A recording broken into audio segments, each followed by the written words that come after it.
Welcome.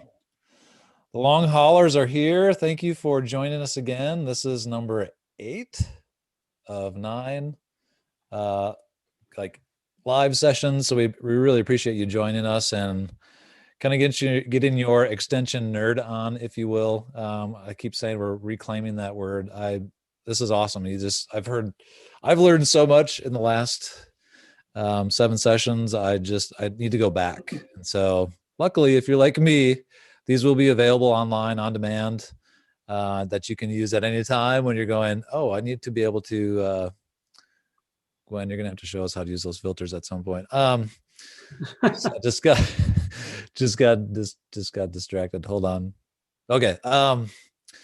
Yeah, so much to learn and packed in an hour's time. And you now have people that you can reach out to with even more detailed questions because they're extension people and that's what they do, which is really awesome. I think what you're also learning is that this goes well beyond extension.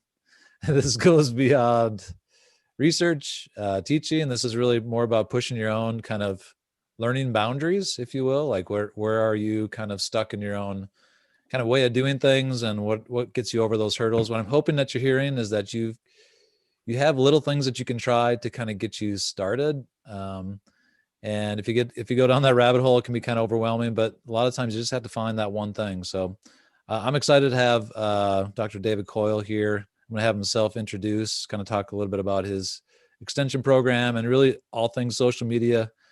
He's quite active in Twitter land and other places, and just a great opportunity to kind of learn from what others are doing, maybe some of the pitfalls they have. And this is a very kind of open conversation about these things. So I would assume that Dave's okay with you on the interrupt coming in and chiming in, or again, just interacting as much as we can. So with that, I'll hand it over to Dr. Coyle.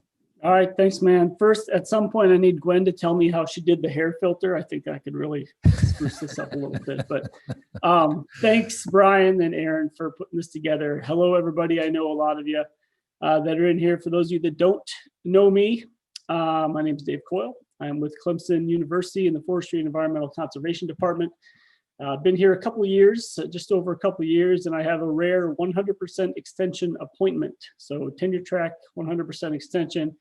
That means realistically, it's 80% extension, 30% research, 10% teaching, and 10% service. That's basically what that means. So, but the bulk of what I do is extension. You know, prior to March, it was your typical stuff, a lot of in-person, a lot of online. Now it's almost all online. We still do a little bit of in-person with small groups. I know that's a state-by-state thing, but I'm in forest health and invasive species, so I cover not only native and invasive insects, but also fungi, also invasive plants, most of which, you know, we're going to have in the forest. I don't do the aquatic stuff or anything like that, or any of the ag things. So I'm like an invasive person in natural systems type of deal. I started doing, social media probably 5 years ago, I think. So before I was at Clemson, I was at UGA, and I ran a regional forest health and extension program where I covered the entire 13 southeastern states. And, you know, part of the reason I started it was because there's no way I'm going to get to all 13 states every year. So I started doing social media to try to get information to Texas and Oklahoma and Florida and Virginia and everywhere, right? And so it just kind of went from there. I found it to be fairly useful for a lot of reasons. And like Brian said, I'm probably mostly active on Twitter. I do maintain Facebook. We can talk about how much Facebook does or doesn't suck, but it's extremely useful because a lot of people are on there. And I know earlier in the session earlier, Joni King, I believe, was talking about you got to identify your audience, right? And that's one of the key things that I have sort of figured out. And I've done all this, I've just kind of learned as I've gone here. I haven't taken any courses on how to do social media. I just learn as I go. But figuring out who you're going to talk to is super, super important. And so I want to let's just start there, right? So let me share this real quick. We'll go over to screen 2, share. I actually want to show you this website from the Pew Research Center, social media use in 2018, right? So if you go here, essentially you can scroll down here the Pew Research Center is this big organization that does some really good research. And one of the things they do is they look at who uses social media, and they can break it down into like suburban people, 35 to 45 if you want. The take home here, looking at this particular figure, is that 68% of people, of Americans, are on the Book of Faces. That's a lot, right? That's a whole bunch of people up there. YouTube even more, 73%. And then you've got kind of all the other social media platforms that hover in that 20 to 30% thing: Instagram, Twitter, Pinterest, Snapchat, LinkedIn, yada, yada. And each of those, you could really dig into some of this. Each of those are they target a particular audience, and some of them are very much like you would think. When most people hear Pinterest, they think it's probably mostly women. That is totally true. Like if you look at the demographics on Pinterest, it is mostly women. If you look at the demographics on LinkedIn, it is mostly professionals, right? You're not going to get a lot of farmers on LinkedIn.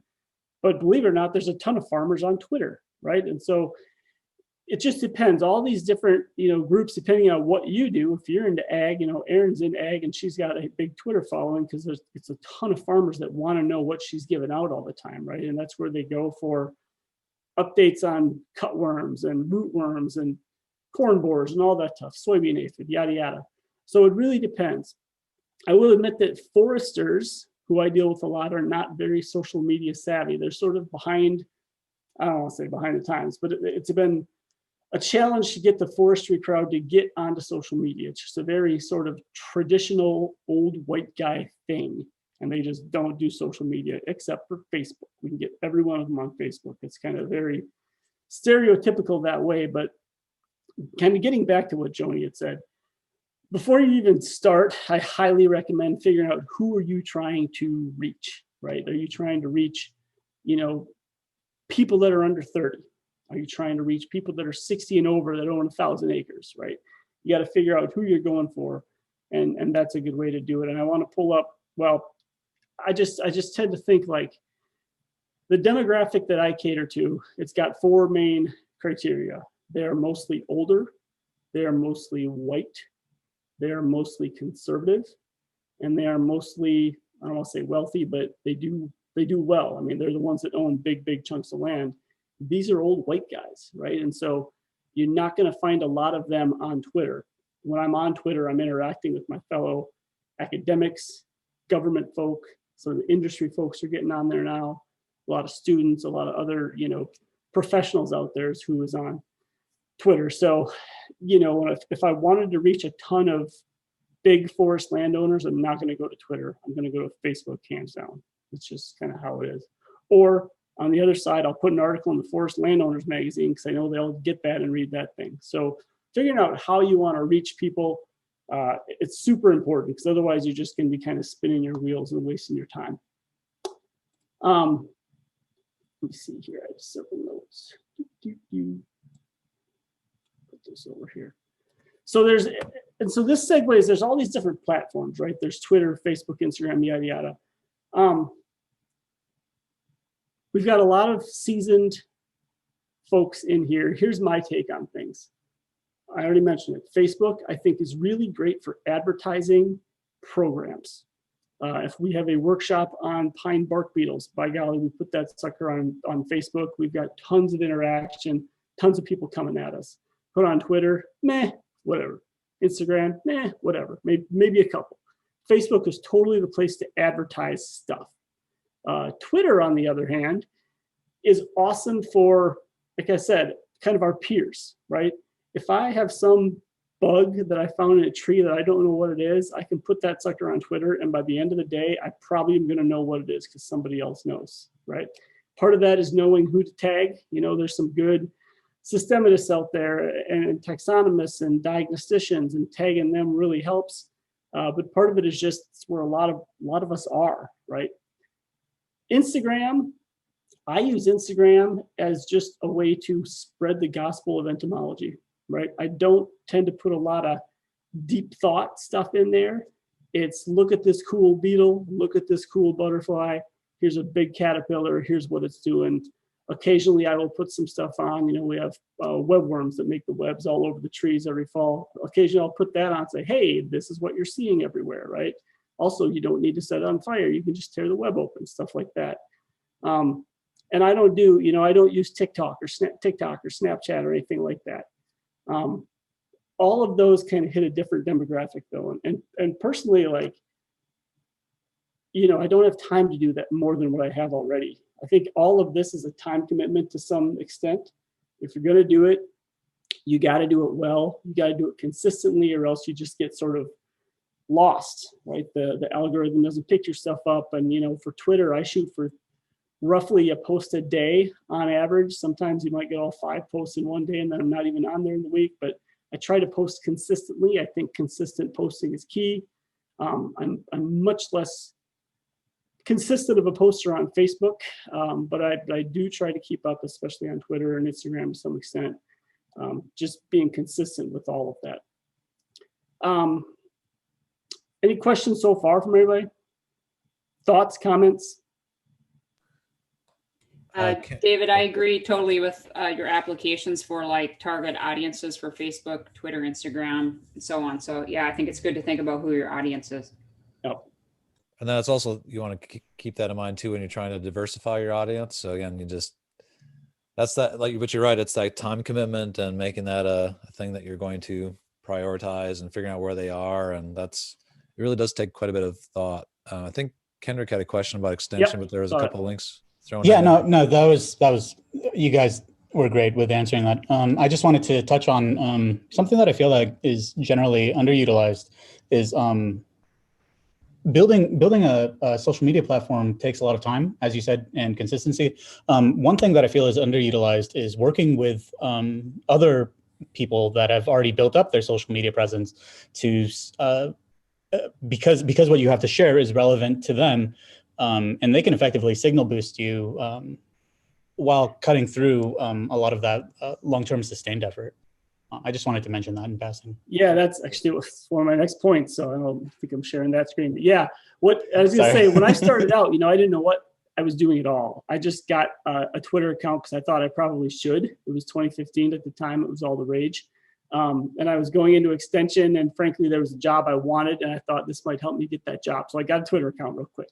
And then I just started posting. But what I ended up doing, because at the time I worked with all 13 of those southeastern states, and I knew kind of the leadership of those states, I just reached out directly to the, each state forestry agency. South Carolina Forestry Commission has a communications lead, right?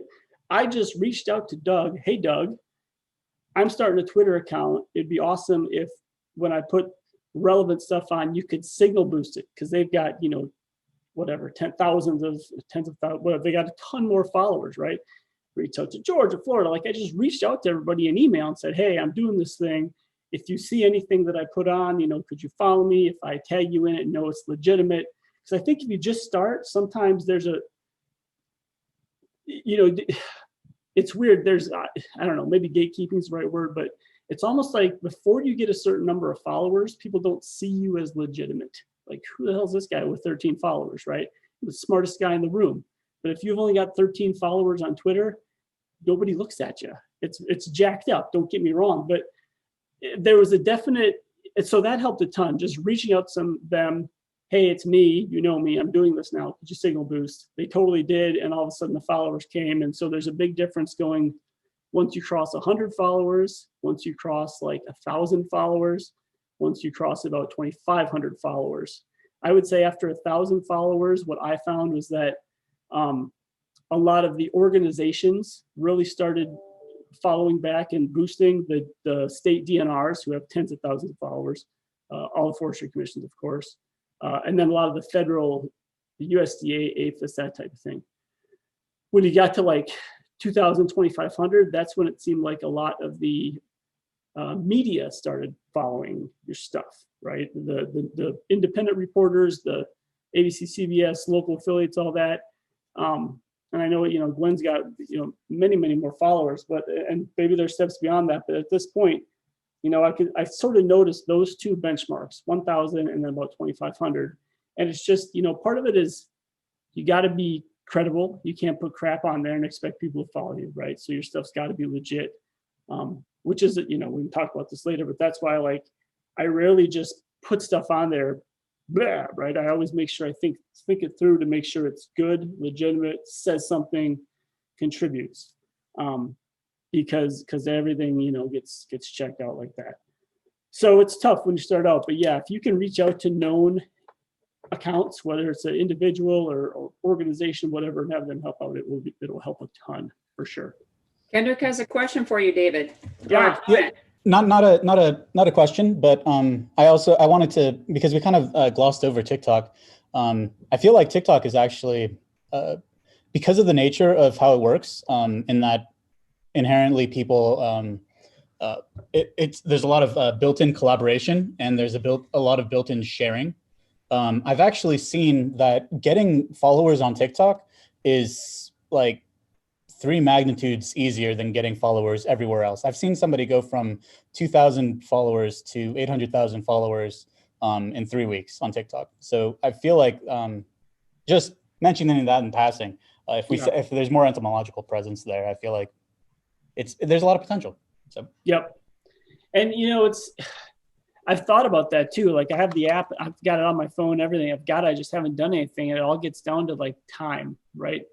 And then sadly, what will my bosses think is a good use of my time? You know, I don't know that my bosses will think it's a good use of my time if I'm spending half of every week just doing social media, and I come in for my 10-year promotion packet, and you know, half of my time is just like, I've got thousands of TikTok followers. They're going to be like, what the hell have you been doing? Right. So, yeah, that's right. So you don't want to do the TikTok dances and stuff. Yeah. That's not going to be a good sell. Unless it's bringing in like dollars, they probably are not going to give a crap. Raise your hand if you want to see David do TikTok dances. Stretch out here real quick. But and that's a whole nother issue, right? Is how does, in academia, how do our superiors, our administrators, look at social media as part of our extension duties, right? We have one administrator here in Bryan who's a recent department head, and I would say some of, you know, there are some that are very much understand the value of it and the effort it takes, but there's a lot out there that it's simply going to be, they're looking to see if you've checked that box and that's it. And it doesn't matter if you checked it with 13 followers or checked it with 13,000 followers. They're like, okay, they do social media, done. That's a tricky thing. How much effort to put into it and how much will you get back as a you know, a young faculty, especially in this case. And frankly, like, you know, I feel like the time I put in is all I can put into social media, because it's still important for me to get all those other boxes checked, the papers, the fact sheets, the other talks, the other communications and whatnot. So it's just a challenge, right? Not enough hours in the day. But yeah, and maybe someone, you know, it would be perfectly, you know, if someone's got the time and wherewithal, go for it, right? I'm not saying you shouldn't do it, but we've all got kind of the way we have figured out our system, I guess. Got to choose what basket to put your eggs in, right? Yeah, and that's another one, is like picking your battles, right? Like, well, this was actually under dealing with trolls, but we'll come to that later. But, you know, you got to pick your battles on. You've only got so much time. Time is your most precious commodity. And is it better spent? You know, the example I would give, is it better spent boosting following on social media, or getting another fact sheet out, or getting another paper out, or writing a grant or something like that? So it's this constant balance of stuff. So there's no right or wrong way. And that's the beauty of all this social media. There's like no right or wrong way. Everyone's going to do it different. And it all depends on like you and your personal goals and what you're trying to get out of it. So maybe as an administrator hat on, I think the best way to do that though is just have that conversation really early. So if you're new on the job, like what are those expectations, so you kind of know how to best plan your time. And then part of that might mean you don't necessarily agree that that's the best way to use your time, but at least you then know what kind of case you need to make for it. You know, having a numbered publication, you spend a lot of time like in social media to push that, and you can show that increased the number of downloads, the number of reads, or, you know, the surveys that follow up after that to say, did you get anything from this? What did you learn? You just have to be very strategic, I think, especially in extension nowadays. Yeah, you just have less funds to deal with. So I think that's great stuff. So that's a good segue, Brian. I want to talk about some of the metrics of social media, because I think that's important for a lot of us, right? And you just hit one there. Where was that? Oh, where did I have it? Hold on here. And while you're pulling that up, Gwen had a great point about TikTok requires you to have put a known privacy risk on your personal phone. So again, just knowing what you're really signing up for and whether or not you could do that with maybe state funded devices and other things. So those are all things you really just need to check out. Don't make assumptions about social media if you're starting a new job. For anybody who's listening to this later, like this is something you need to figure out day one. And I will also mention, when I took my job with Clemson, they specifically said they liked the social media aspect and the fact that there was a broader range outside of one state. So I have support for it, you know, in my department, but it was also abundantly clear that papers and grants are super important too, right? Like we really get that. So, but Brian made a thing about, you know, using social media to promote yourself and everything. So until like a year ago, I never even thought about impact factor. I had no idea what mine was, didn't even really care what it was, to be honest with you. And then on one of my, some of our paperwork, we had to put it in there. So I put it in. At the time it was 22, and my chair was extremely happy with that. And I thought, oh, this is a number that apparently we care about now. So, you know, and so impact factor is, you know, if you have an impact factor of 20, that means you have 20 papers that have been cited at least 20 times, right? So that's how that works. So now that I know this is a number that my superiors care about, now I care about it.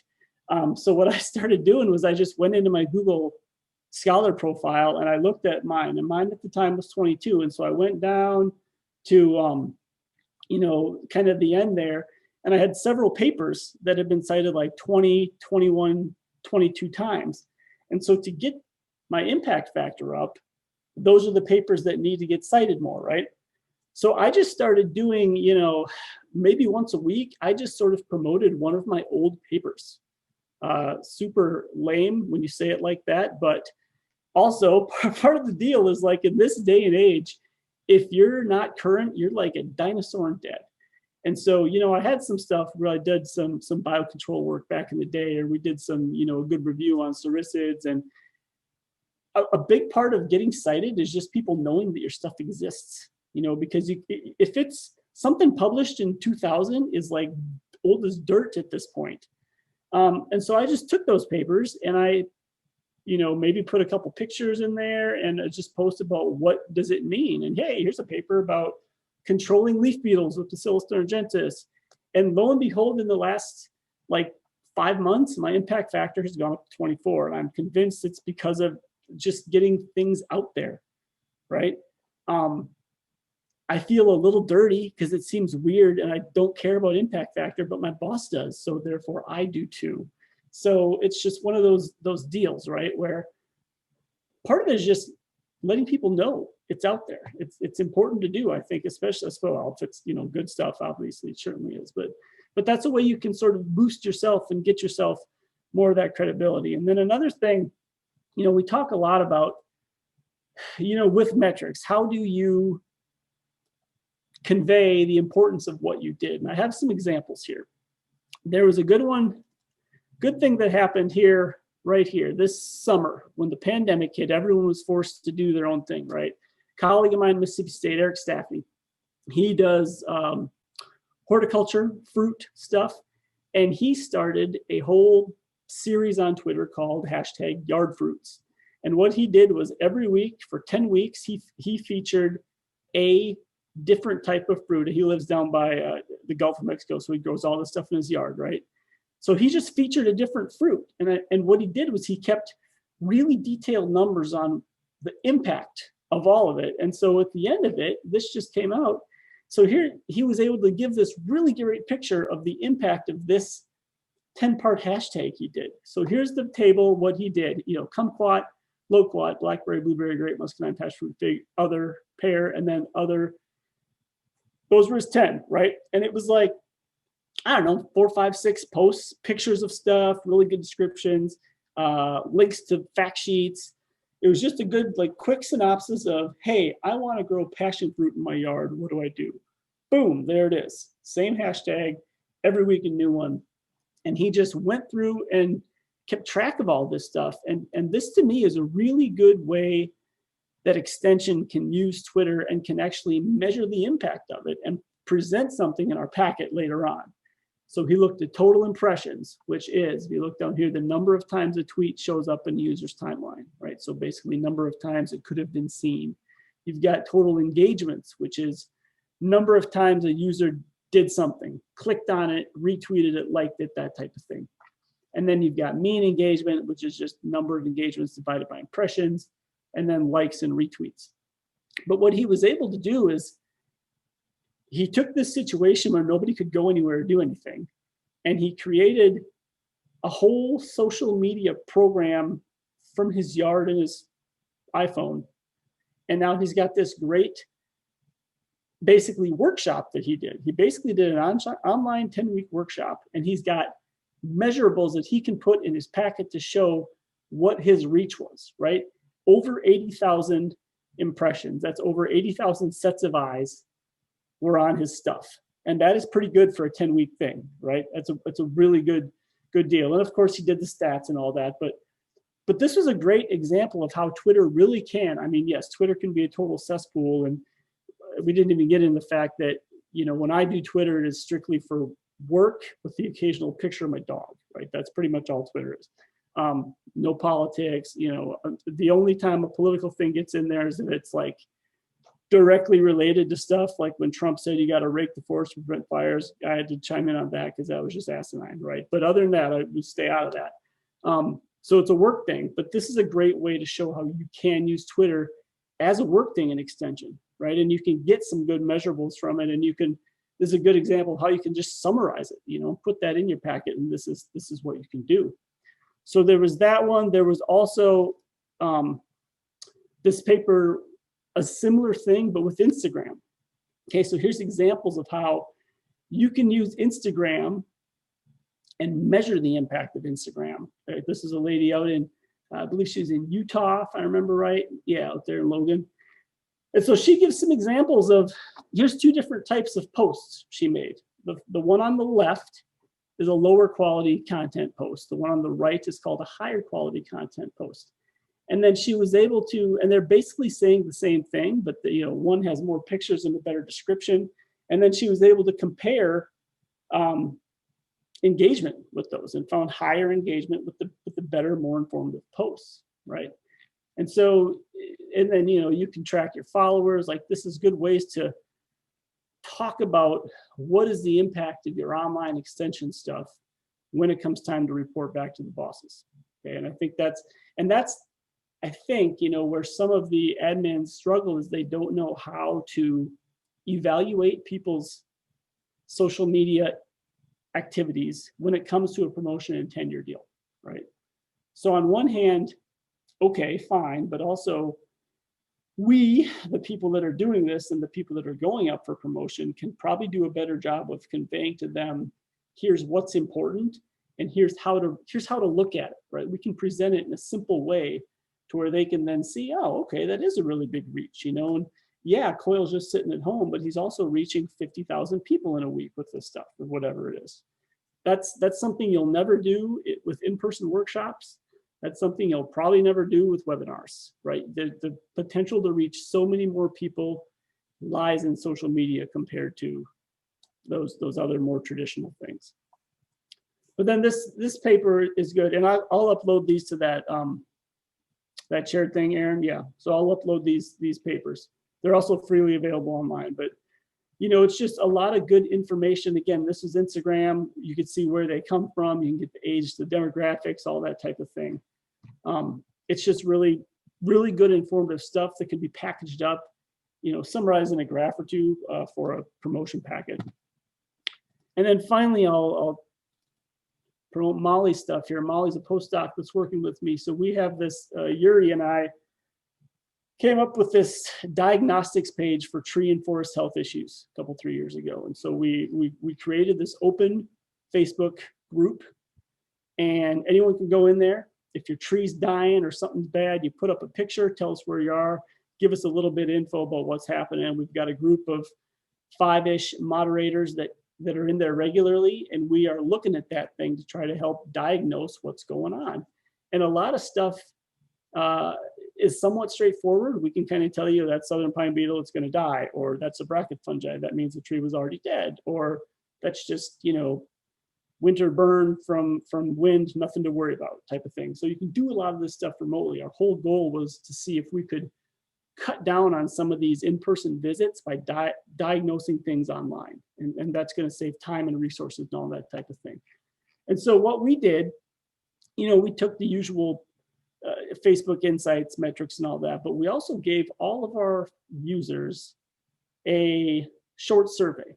And so we kind of looked at what is the perceived value of this page, because at the end of the day, how they perceive it, how our stakeholders perceive it is, could be argued, is more important than how the insights look, right? And we were, you know, we just came up with a 10-question thing. Do you find this useful? How often do you look at it? How many times have you posted? Has it saved you time? Has it saved you money? Those were the big ones that I was most, you know, concerned with. Has being on this page helped you in some way? Save you time, save you money. We know from our perspective, it saves us a crap load of time and money, because all we don't have to drive 2 hours to go tell someone their tree's dead when we can see it in the picture, your tree's dead, like problem solved. We sugarcoat it a little more than that, but you know what I mean. And then some demographics, right? So we you know, demographics, that's your usual stuff. But what I thought was real interesting, I might find it here, there was a lot of people, this is how often people were on there. Now we only had 60 people respond. So that's the danger of just giving a survey on a big web page like that, because you can't force people to respond, and most people are just not going to, because there's a lot of creepers and lurkers that are just on there looking and don't want to interact with anything, right? Which is fine, whatever, you know. But a lot of people were on there daily and weekly. So the people that answered, which we feel is probably a decent subset, they're fairly active in there. So that's good. What is it? Oh, that's just how engaged they were. So yeah, the people were fairly engaged. So this is the important stuff, perceived value. And I think when you look at time, what I would call a good number of people thought that this saved them some, a lot, or a huge amount of time. So 36 and 30, but I mean, you're looking at 80% it saved them time, right? So that to me is super important. Now, when you look at money, it was almost the other way around. Most people, 60, 70% said didn't save them any money. So on one hand, okay, it's not helping most people, but when you dig deeper, and we don't think we put this in there, there was a very small amount of people who estimated they saved a lot of money. And by a lot, I'm talking thousands and thousands of dollars, because they didn't do some sort of big widespread treatment, right? One person estimated it saved them over $10,000. And for what was, I think at the time, a $2,500 input from the chair and some of our time, having someone save 10 grand, that's a really good return on investment, right? And so the numbers are important, but it's good to, like, I think it was good that we put that question in there to give an explanation, because the one person said, you know, he said it's only saved him some time, but it saved him 10 grand. And like that alone has paid for this whole project. And that was a number that, you know, Yuri's share was very excited about, right? When you can put those big numbers on something like that, that's the type of thing that gets noticed. So there's a lot of different ways to handle some of this stuff. At the end of the day, you do need to get some metrics to try to figure out how to do it, but the metric options are wide and unlimited, really. So questions on that stuff? Had a couple look like Kendrick, but Gwen did, but maybe you went away. Should you change your mind?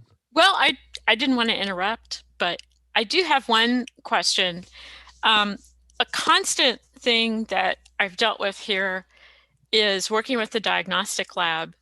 The diagnostic lab is very firm that you must be charged for identifications. And so we have this weird back and forth where when I identify something for someone online, they get upset because I've done it for free. And I didn't know if that dynamic existed anywhere else, or anybody had, like with their diagnostics lab, that they had similar conversations, or if that was just something kind of unique to us. I think that's a university by university policy, right? So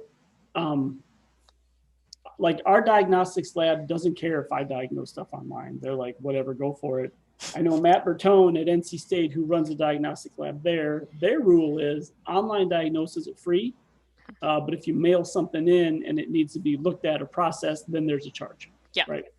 So it's just, I think that just gets down to, you know, place by place, Glenn. I don't know if there's a rule. Jody, can I ask you, what do you guys do for your diagnostic stuff? Do you have a hard and fast rule, or? If they send it to like the county office, like I'm not that great, so I'm free. But if they want like something that's like too, like a report and it's a fungus and it's this, you know, something more scientific, then they have to send it to the UNL plant diagnostic pest, whatever, and it's $20, but they have to do all that work. They may get something more out of it. Like I can just tell them what, you know, the science-based thing from me, and it's free, but I don't get into arguments with them because I'm not in Lincoln anymore, though. Some people may get upset with that. And I'm like, are you going to drive it up to Omaha? Like, that's what you have there, you know, maybe consider, but there are other options. Send me a picture, you know. So, that's unfortunate, Gwen. You have to deal with it. Gwen, are they just not even wanting to have a discussion about it, or they're just hard, like, this is how we make our money? It's more that we have the discussion every year. Cool. You kind of know how that goes sometimes. Yeah.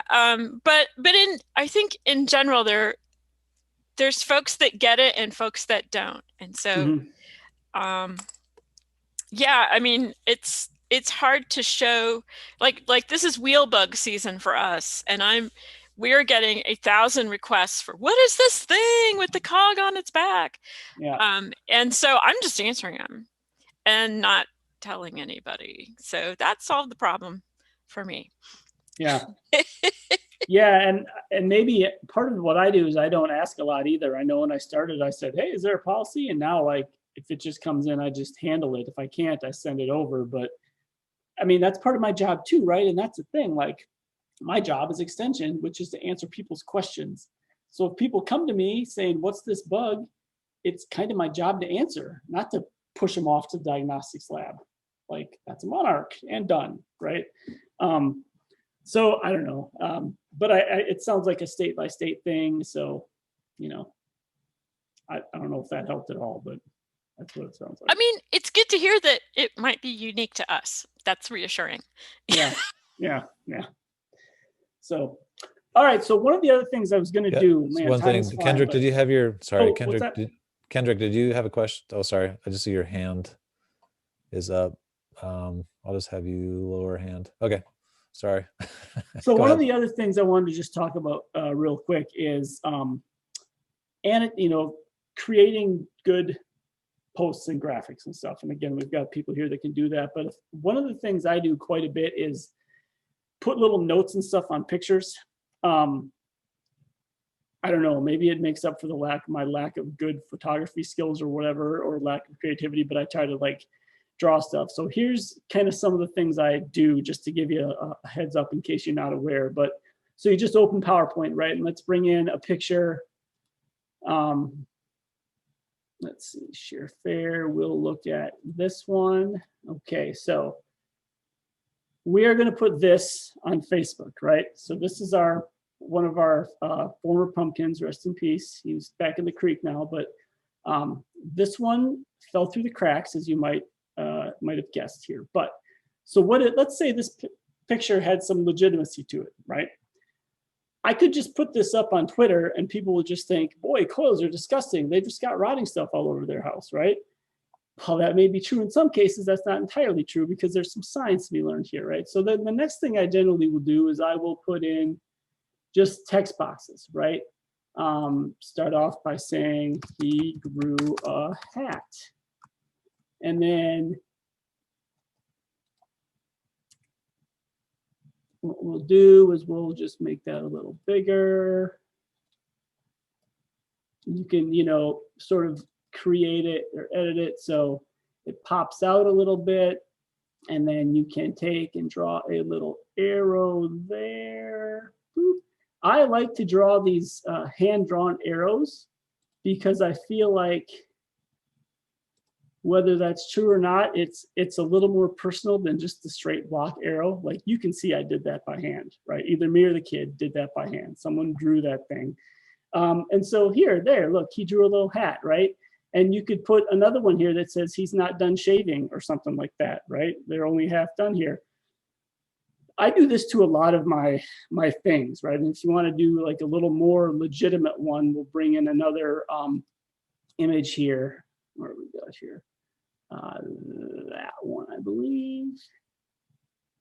Bring that in. Oh shoot, that wasn't the wrong. Oh, hold on. Insert pictures. It is that one. Yeah, that one right there. Okay, so what we have down here in the deep south, we've got this teeny tiny beetle that will cause a bunch of flagging on all sorts of different trees, right? And I'll put another picture side by side, that one right there. Okay, so we've got our magnolias here that everybody loves, and you've got these dead branches here. Here's a dead flag branch, a dead flag branch, a dead flag branch. If you go up real close and you look and you break it off, there's a little ambrosia beetle that bored right down the pipe of that branch and killed it. And so when you break that branch off, you see there's actually a teeny tiny little hole where that beetle was. And if I could just put these two pictures up there and say, holy crap, black twig borer damage is really heavy in Charleston this time of year. And people are going to look at this and just be like, what the hell is he talking about, right? Or, and follow me here, I could use, again, we'll do a real arrow this time and point it right to there. Make it visible, right? Give it a decent color, yellow, red, yellow, make it a little bit bigger, increase the weight. And all of a sudden, you're pointing right at that little hole. Then I can put a text box that says,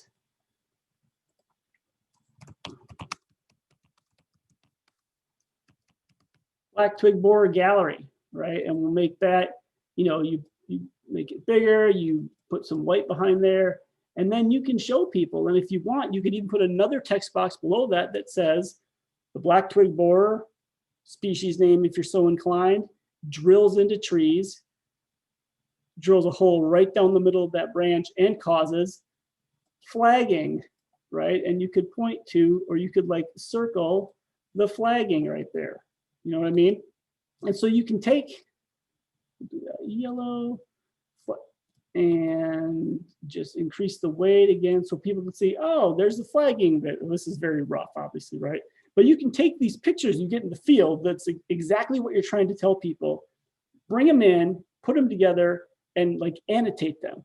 Circle that flagged branch to draw people's attention to the fact that this tree is mostly alive, except you see 2-3 dead branches at face level. Then get in there close and break that twig off, and then put some text in there that says the twig, if you look closely on that twig, you'll see where the beetle actually goes in. It's about the size of a pinhead, but you can see it, and draw arrows to that thing. That way, and then this, you can just package as one JPEG, save it all as one image. There's your tweet, right? And then, you can do this, you can put the pictures up as is and just describe them. I have found it much more engaging and beneficial to draw and show people exactly what you're seeing. Because if I just put those pictures up, then yes, every other forest health person that followed me on Twitter would be like, oh yeah, that's twig borer damage. But the rest of the people would be like, why is he just putting plants and broken twigs up here, right? So you gotta like, help people see what you want them to see, I guess is kind of the moral of that story. And you can do that really easily just in PowerPoint. And the other thing that I've learned is that I always save these things as a PowerPoint. I've got a whole separate folder that's just social media images. It's this file, and then I'll save the same file as a JPEG, because that way if I ever need this for a PowerPoint presentation, I just pull the slide in and plop it into wherever it's got to go, right? When I was doing this early on, I would only save the JPEGs and then quickly realize, man, it would have been great to have the pictures with and without the annotation. And then I only had them with it, and it kind of just loses some of the luster, right? That's one of the things that I have found to be very helpful, and especially in putting stuff like that on Facebook, where you've got a lot more non-experts on there. That stuff is really, really, really beneficial to that audience, especially in that diagnostics page. I put a lot of stuff on there with that annotation. One of the big things we have down here is every fall, the pines shed their needles. So the older needles brown up and just fall off. It's a totally natural thing. But to the layperson, half their pine tree just turned brown in September. And, if it hits the shan for all the extension people in forestry, why is my pine dying? So it's not dying. And then you just, you can show them a picture of a branch and just put a little, this is old needles. The tip is still green. Everything's cool, right? That's where pine straw comes from. And half of them are like, oh, I didn't know pine straw came from there. So I think, the take home is don't presume people know anything. And then just really be explicit and draw it out for them. There's nothing wrong with giving them almost too much information when it comes to this type of thing. Good annotated things like this is what will get the attention of non-professionals. It'll get the attention of media people, and it'll get the attention of people that will then notice what you can do and notice your ability to communicate, right? All this is communicating with people. You could be doing it, pre-COVID, we'd just be out there at a workshop and I'd be just having a group of people stand around pointing at it with something, right? But, social media is the way to do it too. And it seems to be pretty effective from what I've had. I've done the same thing with maps. I think it gives a very personal touch if you really, I try, but it looks horrible when I hand draw like a new thing on a map. I did a lanternfly one not too long ago, and I drew Ohio just by hand, and it looked like my kid did it. But I tell you, I took like 5 times before I actually got even close to what Ohio looked like. And I just, you just put the map on with and without it. And then I, put a little lanternfly on there. Here's your new spiting. It's a new state. Like we all knew it was coming, but here it is. So just one of the ways to try to engage people and make the graphics we use for social media a little more entertaining and engaging, right? People can put pictures all the time, but putting a little extra touch on there, I think is really good because it draws people in. It lets them know that you've done a little bit extra to try to get their attention. Thoughts, comments? Does anyone else take this tactic? I dig it. There's a question in a couple. What were the sorry, a couple that keeps popping up. What were the social media papers referenced? You gonna? Oh yeah. Let me get that. Hold on. And then is it? I can put them in that folder. Is that folder available to people that come to this, or how do you want to do that, guys? We can. We'll figure out where to put it. And we can. Hold on. Yeah, if we find those links, we could put them in. We could put them in the chat here. Would probably be the easiest way because I'll make this chat available. I'll dig them up and I'll find them here. It's in 2 of them are in Hort Technology. There it is. There's that. And so these are going to be. Let me stop sharing here. So here's Daphne's. So there was some really good conversation about some other apps that will allow you to kind of do those hand-drawn things and put some text in there. Which I love and I use as well. I think the other thing I like to kind of keep in our minds is that what's the least amount we have to do to kind of get entry? Like and if everybody's using PowerPoint, right? But they may not realize, oh, I could use that to export a JPEG. I'm familiar with the platform. I don't have to learn something new. I just have to add these things in here, export it, and add it to my social media or. And there's always ways to, and I definitely want to check out Canva. I didn't know that even existed, so that's cool. But I also think too, like, don't be afraid to kind of use the stuff you're already using, maybe just in a slightly different way to have just as much impact. Sorry, I just sent the links to Kendrick privately. Send it back. Awesome. Kendrick, you got the first sneak peek. You're welcome. There's that, and then let me find you this other. Any other questions for Dave? I guess the last thing I was going to talk about is dealing with trolls. Because if you're going to be on social media, you're going to find them, or they're going to find you, is probably a more appropriate thing to do. I also say this totally realizing that I am a white dude and probably don't deal with half the crap people like Lauren and Gwen and Erin have to deal with. That said, we've all got to deal with them in some way, shape, or form. And, you know, everyone's got their own advice for that. One piece of advice is to simply not engage. That's a totally fair strategy, is just ignore them and let it go. I tend to pick my battles where I think there's a chance I might be able to educate someone and change their view on something. And that's it. So Facebook and Twitter are pretty easy. Well, they're all pretty easy because the minute someone is trolling you, you know, they're basically being an a-hole, right? Before I even get into it, if it's something that I think might be something I go about, I check out their profile. If it's filled with QAnon, super right-wing stuff, probably not going to bother, right? Because you can tell, I can tell, you could probably all tell, there are going to be some people who will never change their mind. So don't waste your time, right? You got better shit to do with your time. Don't waste it on that. But if it looks like you may be dealing with someone who is somewhat rational, but just severely misinformed, there's a chance, right? Like Lloyd Christmas says, so you're telling me there's a chance, right?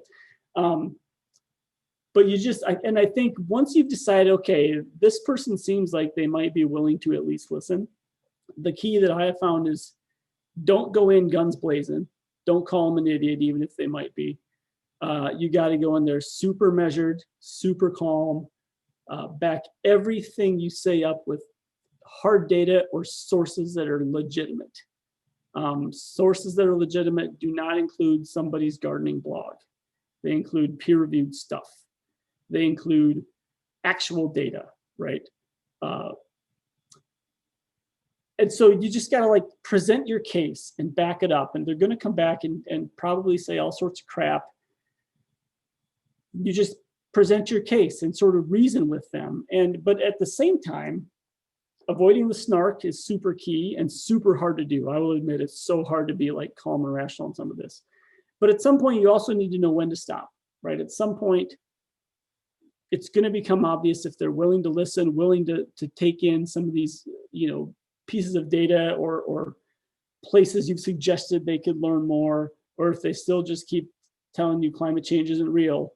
At some point, you got better things to do with your time, move on. For me, it's usually 3 to 4 back and forths.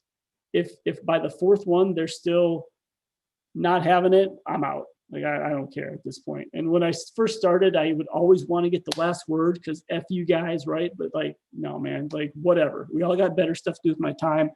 And I even had there was one guy that was notorious for being on the Clemson extension page, just being a total like antagonist, right? And I finally just got him to admit that he didn't actually want to meet, because I kept saying, if you have so many issues and problems, give me a call. Here's my number. Here's my email. Here's my webpage. Let's talk about it. He would never do it, never do it, never do it.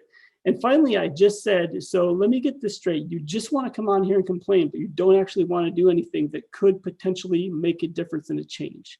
And he was like, yes. It's like, all right, we're done then, right? I'm not going to take any more time on you. I got you to admit you're just here to be an a-hole. We're done, right? That was very satisfying. I'm not going to lie to you. But he was just one of these people that was completely misinformed, right? Well, why don't you just ban the sale of every invasive plant?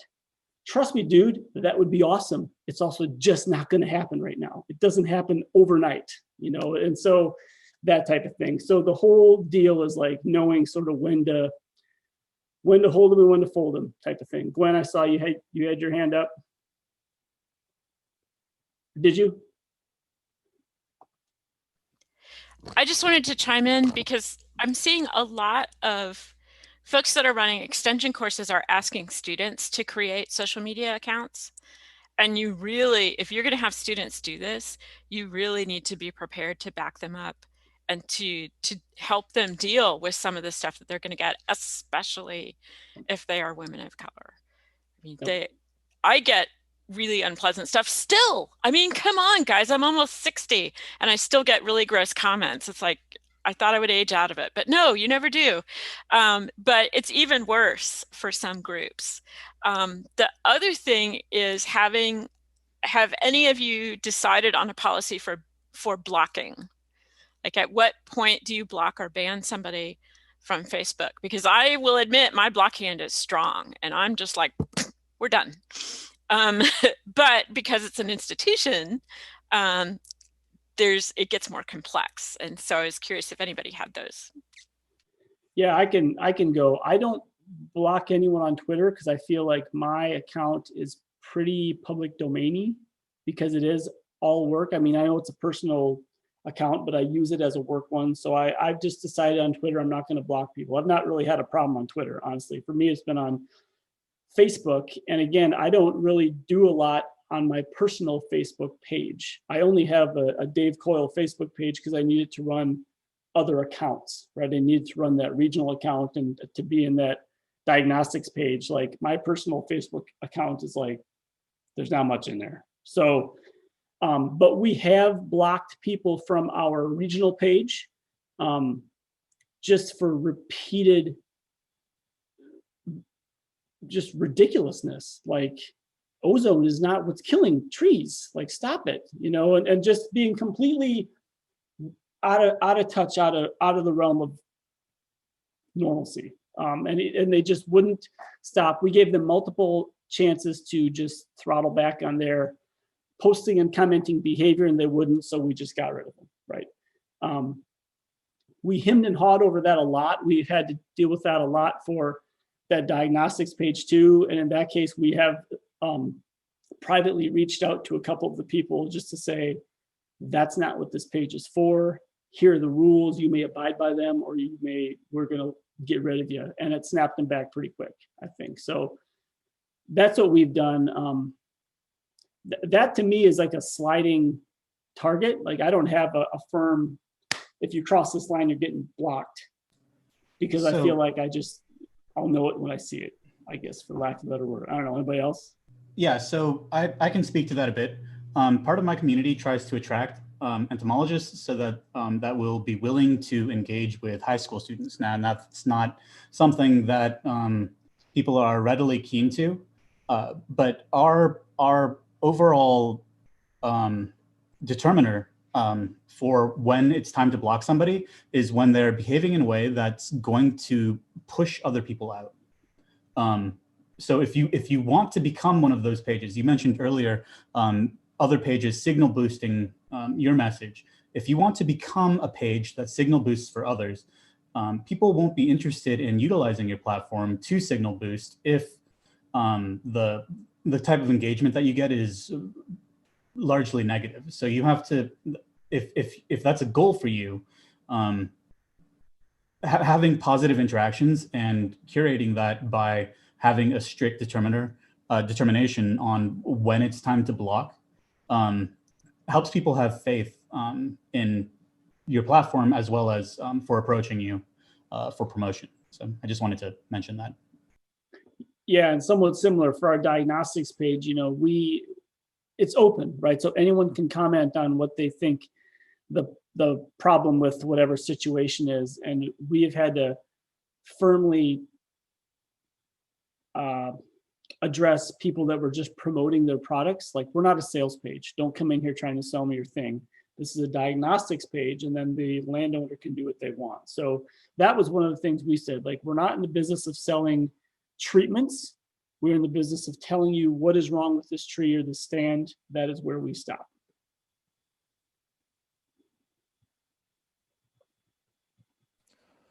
Awesome discussion. I had a great time. I have to get going to my next thing. Thank you so much. Thanks, Kendrick. And I filled out your little form and send in something back. So anyway. Swag, you get some. Thank you. Yes. All right. Hey, free stuff. We're about free stuff, especially with the nerd logo on it. I mean, come on. Yeah. Thank you, David, and really thank you everybody that chimed in and put out some resources and Yeah, I think it's one of those you really do want to chart the waters carefully, because I think there are some things that could be quite unexpected. And so I think preparing, especially students that are, especially for a class, I'm still stuck on that, Gwen. Yeah, I'm stuck on that too. I If was there's never, if there's some good resources out there, again, Yeah. the more that we can kind of share, like, hey, here's some things to think about or best practices, or, because starting one of those things from scratch would be a lot of work. But if, people have kind of thought through those things to make sure that we can kind of provide a safe environment for everybody to learn how to do this, I think is really, really important. yeah, I just want to say thanks for having me. Thanks everyone for the discussion. This is one of those topics where we could be here all afternoon and probably keep talking about stuff. So it's tough to cram it into an hour, but good discussions. Yeah. Yeah, just thanks for your time, everybody. Dave. I Yeah. liked your hand squiggles. I think but I do. That's the thing, is it just provides a little bit of a personality to it. It does. I did have someone ask me if my kid drew those on one of my talks I did. They're like, do you have your kids help? I'm like, I was like, I spent a lot of time on that. Like, I had a bunch of stuff, and I was like, oh. Yeah. So, Oh. but anyway, whatever. Oh. It's Oh, fine. well. I'm not an art major. So, Awesome. Well, the last session starts in 28 minutes. I'm gonna hop offline here, but we'll come back to the same bad channel, not same bad time, but 2:30 will be our last one for this session, and we'll also be recorded in case you miss it. And if you have your green screen still sitting in a box, maybe you want to get it out, and maybe try it out, use it or something. I don't know. Yeah, I have an activity. I'm playing around a lot in this last hour. So I'm going to try some things, and there might be a lot of things that fail, and I don't care. But again, just everybody kind of brings their tricks and ideas or questions. We'll have some fun.